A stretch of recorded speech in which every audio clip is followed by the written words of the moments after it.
G'day friends, 10-minute Tuesday time again. Life is suffering. The sooner you come to terms with that idea and own that reality, the less suffering you'll experience actually. Even though you will still experience suffering, you get to decide what kind of suffering you'll get to have. See, there is some suffering in life that shouldn't be avoided. And even if we could avoid it, we'd choose not to in the long run.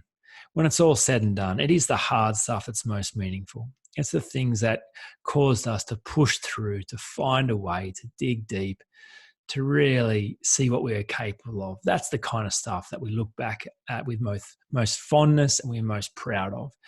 It's working out how to be a great parent, even though you didn't know you had it in you. It's discovering you did have the capacity to run a marathon, even though you were never naturally into fitness at school. It's working out that you did have a business idea that was worthwhile, even though the first three ones failed. It's discovering that you actually were the kind of person who could make a relationship last, even though you had a trail of broken relationships before this current one. It's to find a way through. And it's a road full of suffering and hardship. But it is what makes life beautiful. The stories we love watching in others are a triumph over adversity. If someone is given an easy path, it is a boring story. No one is watching. No one cares. In fact, you probably resent it. Life is hard. Life is full of suffering. But if you can consider the fact that that is true for life, then you stop trying to avoid suffering. You just decide what kind of suffering you'd like. Because there is some suffering that is entirely avoidable and should be avoided by all means possible.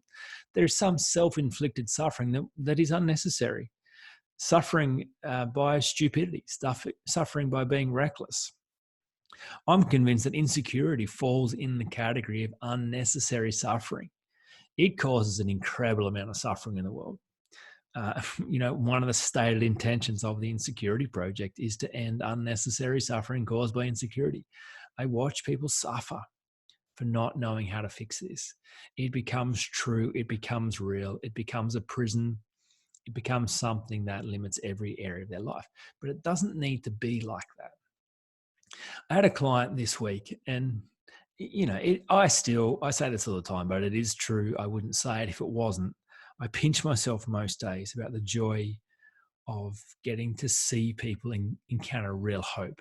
Just the privilege it is of doing that kind of work. Now, the difference between real hope and false hope is pretty important. False hope is wishing things will be better, but deep down knowing that they won't. It's hoping. It's a lottery ticket. That's false hope.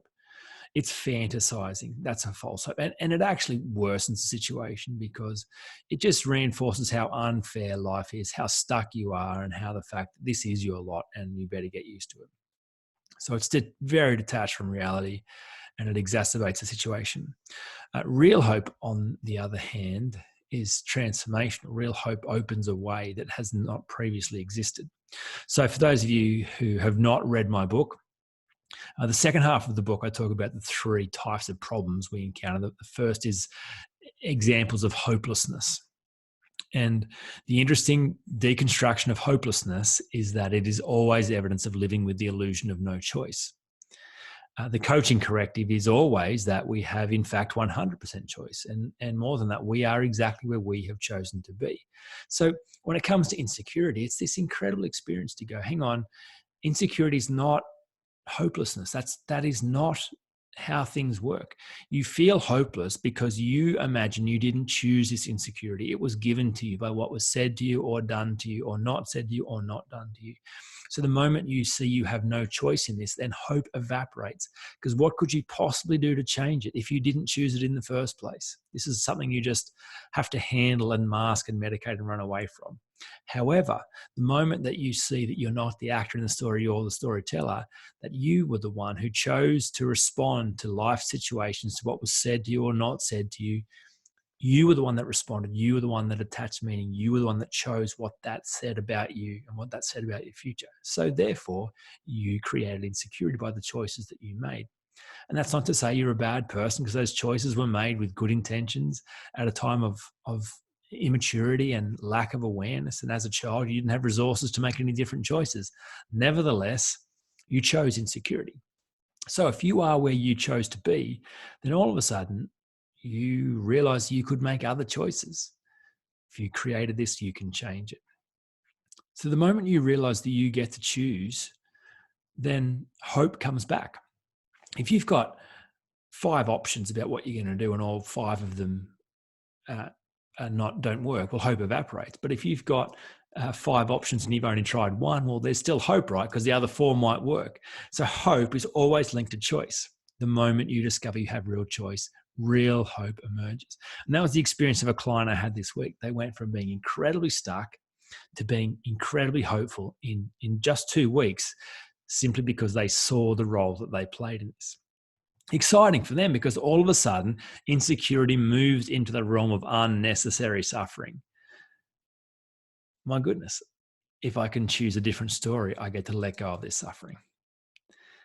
See, that's good news every day of the week, and very exciting to watch happen. So to review in your own life, what suffering is happening right now? What suffering is caused by the fact that you are engaged in life, solving meaningful problems, working at what you're really capable of and having a crack. That's suffering that's useful, and suffering you will value in the long run, suffering that's adding value to your own life and to the world. Or is your suffering a result of deep, undermining fear of not being good enough that's causing you to pull back from the things that you want, to doubt your capacity for the things you're trying to achieve, to sabotage your own results, to weaken your own morale and motivation? Are you experiencing that kind of suffering? Because if so, it can and must be avoided. And there is a way out of that. That is the intention of the Insecurity Project. So if you haven't already taken the insecurity test, I encourage people all the time to do that, simply because it highlights the unnecessary suffering. It says, look at this, have a look at how insecurity is impacting you right now. Can you see the pain and cost you are enduring because this is still unaddressed in your life? You do not need to keep paying this. You do not need to keep suffering in this way if you can understand that all insecurity is a work of fiction. You created it in the first place and you can solve it. There are 7 essential practices for solving insecurity. It's the way everyone solved it. Excuse me, I just dropped my pen. It's how everyone has solved it throughout time. And so it's the way you'll solve it too. I hope that's useful. I'll talk to you again next week.